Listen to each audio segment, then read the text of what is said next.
How many stories have we seen like this? A white kid goes to buy some pot from a couple of the black fellas. He's killed. A white kid says he wants to sell some pot to a couple of the fellas. He's killed and robbed. So you either get robbed of your cash that you're going to use to buy drugs, or you get robbed of the ounce or two of pot that you had on you to sell drugs. Either way, we've seen hundreds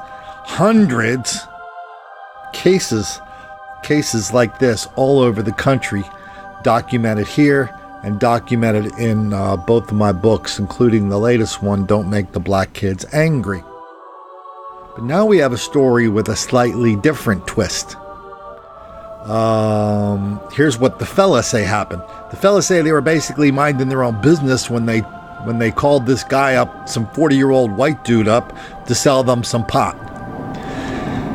The 40-year-old white dude arrives at this abandoned house, perhaps with one of the fellas in tow, since the guy was an Uber driver. When he gets there, there are three fellas, and now the fellas are saying, or at least two of the fellas are saying, because one's dead, the fellas are saying the old white dude tried to rob them. If so, that's a first. Much more likely is that this white dude, with or without drugs, delivered this black person to an Uber in the same way in his Uber to this empty house, much the same way you would deliver a carton of piping hot pizza to an empty house. There you're met by a few of the fellas who rob you, and if they feel like it, sometimes kill you. This one has a little twist on it. This one has a 911 call. So let's do two things. One, let's listen to the 911 call. But then after that, let's listen to what I think is the worst case I've ever heard of a couple of the fellas robbing and torturing and killing a couple of white kids who went into Detroit to buy some pot. Yeah, it's my friend just got shot. I'm sorry? I said my friend just got shot. Where? In Pepper Pike. Give me an address. Where? 28799 Fairmount Boulevard. 28 what? 28799 Fairmount Boulevard. Okay. Where's he at, on the ground? And who shot him? This man. Is he still there? No, it was something that went wrong. How long ago? 10 minutes ago. 10 minutes? Yeah. Okay, I'm going to get a squad that way and head police over there. Who am I speaking with? Are you speaking with Kevin Mahone? And how old is your friend? 24. 24? Yeah. Hang on, just stay on the phone with me. Speaker base to the fire department. Attention, Pepper Pike Fire Station. Squad needs to respond to 28799 Fairmount Boulevard. 28799 Fairmount Boulevard. We have a report of a male that's been shot, 24 years old. I'm trying to get further information. Is this guy conscious and breathing? No, he's not. Speaker base to the fire department. Pepper Pike Fire Station. Your squad needs to respond. 28799 Fairmount Boulevard. 28799 Fairmount Boulevard. We have a report of a 24-year-old male that's been shot. Unconscious and breathing at this time. Okay, so how did this happen? And is the person that shot him still there? No, so honestly, we were about to buy marijuana, and it went wrong. He tried to rob us. He tried to rob you? Okay. How many people were there with you now? Sir? Hello? Just me and him. Just you and him? Okay. What's your name? Kevin. What? Kevin. Kevin? Yeah. Okay. And do I have the correct address, 28799 Fairmount? Yeah. All right. I have police and fire on the way. Is this male conscious and breathing at all? Is he moving or anything? No. And where was he shot at? I'm not touching him. Okay, but can you tell me where he was shot on his body? Where? I don't know. Okay, all right. Just stay on the phone with me because I don't want to hang up until police get there. The assailant's not,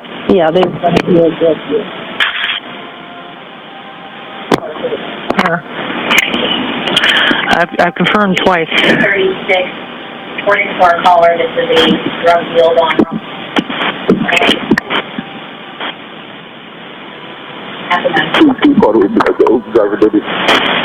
Who are you talking to now?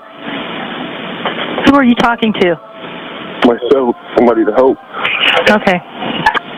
You've got mail. These families have waited so long for justice. Finally, their opportunity to address the men who killed their sons. But what one of the defendants had to say to them left everyone shaking their heads. Stripped of clothes, stripped of possessions, stripped of innocence, and then stripped of life. Joshua Babish describes the brutal deaths of his brother Jordan Babish and his friend Jacob Kudla. The teens from Westland went missing in July of 2012. Their lifeless bodies discovered days later in a field on Detroit's east side. Everything just aches, and it's just a totally senseless crime how you can march someone out in the middle of a field and execute them. I mean, we're not a third world country. You know, sometimes I wish it did happen in a third world country because it would be a lot different outcome of this whole thing. Instead, these two men, Frederick Young and Philando Hunter, were sentenced on this day to life in prison without parole for robbing, torturing, murdering the two teens who had been in Detroit trying to buy drugs. Not only did the defendant take away my son's future, he took away my future. My future as a mother, my future as a grandmother.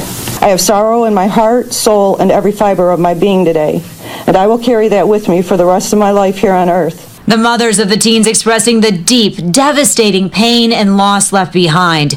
Yet when Young had his chance to apologize to the families, he did nothing of the sort. I'd like to say sorry to the families of Ayanna Jones, Michael Brown, Eric Gardner, and I want to apologize to them for not being able to get justice for their loved ones who was murdered in cold blood. And in respect for the peaceful protest, I want to say hands up, don't shoot, Black Lives Matter. That's it, Your Honor. In his great book, maybe the greatest American novel of the last 50 years, that includes Lonesome Dove. It's kind of a lonesome dove set in the streets of New York. How's that sound? In his great book, Thomas Wolfe talks about the great white defendant. And he talks about all these lawyers who are prosecutors. They go to law school thinking they're going to be dealing out justice. When they get in court, when they get on the job, they figure out they spend their entire day sending black people to prison. Well, because they're liberal, there's something about that sticks in their craw. And so when they get a hold of a white defendant, Thomas Wolfe calls it the search for the great white defendant. They're pretty aggressive about it, and they're almost jubilant about it. I just came across one of these stories a week ago myself. It might be one you guys remember because we did it in my book and on my video channels. I think we're going to do more on it. But does anybody remember a story from Long Island where a paranoid schizophrenic guy, he was an adult. Listen, if you saw him walking down the street, he'd be talking to himself, and you would know that there was something wrong with him. Anyway, so this guy just kind of hung around his neighborhood. He was a white guy, hung around the train station. He was a victim of frequent assaults from local black people in that Long Island neighborhood and in surrounding neighborhoods. Because, a lot of times people would come to their Long Island town because they found the targets were a lot easier and softer there. One day they chase him, they're beating him, they chase him into the river or like a pond. And when they get out, they chase him again.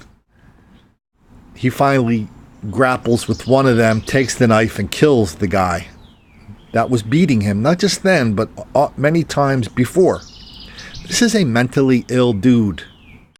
A frightening scene on Long Island this afternoon. A stabbing attack in the middle of a Little League game. And tonight, a man is facing charges. CBS 2's Don Champion is live in Babylon with the story new at 6. Don?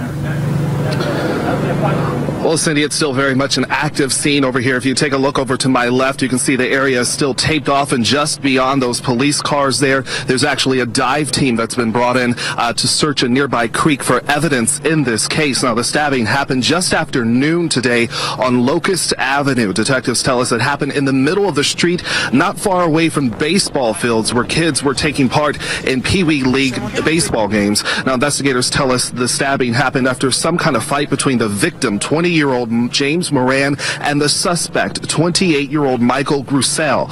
Now, an off-duty officer who was on the nearby baseball field tackled Grussell and took him into custody. A witness we spoke to says Grussell stabbed the man in self-defense. He's a young kid, a very quiet individual. He always walks through the neighborhood here. He's known as Michael Dribbles. Very quiet. And the guys who try to rob him, he's protected themselves. They pulled out a knife, he took it from him and stuck him with it. I don't know how this happened. But next thing you know, a few months later, this guy's pleading guilty to manslaughter. And he's sentenced to 15 years in prison, where he is right now. The parents of this guy they called me the other day. They said, Mr. Flaherty, we saw, somebody said our son's name is in your book. And yeah, it was. And so I'm talking to the parents, and we're talking about this whole thing and how, the lawyers basically just threw their hands up and said, yeah, this guy's guilty. We're going to send him away. And when they went to some mental health professionals, and they said, listen, our son, whatever else he did, whether he was guilty or innocent, he's not competent to stand trial. And the mental health people told them it's better to be in prison than to be in one of these institutes for the criminally insane. And the first thing everybody thinks of is One Flew Over the Cuckoo's Nest. Well, that was in the Great Northwest. I think the ones around New York City are a little bit different than that. And so I told him that I'd be happy to help them. I did get a dude out of prison once before. His name was Kelvin Wiley. We talked about that here many a time and in my book. I showed that he was wrongfully convicted of a black guy was wrongfully convicted of trying to kill his white girlfriend. I showed the crime never took place, and I showed that she had tried to set up another boyfriend for the exact same crime a year before. So I haven't heard back from the parents yet. I hope I do. Because it's really hard to underestimate the fervor that these prosecutors are looking for the next great white defendant. Because they all know once they find him, that's at least one case where they're not going to make the black kids angry.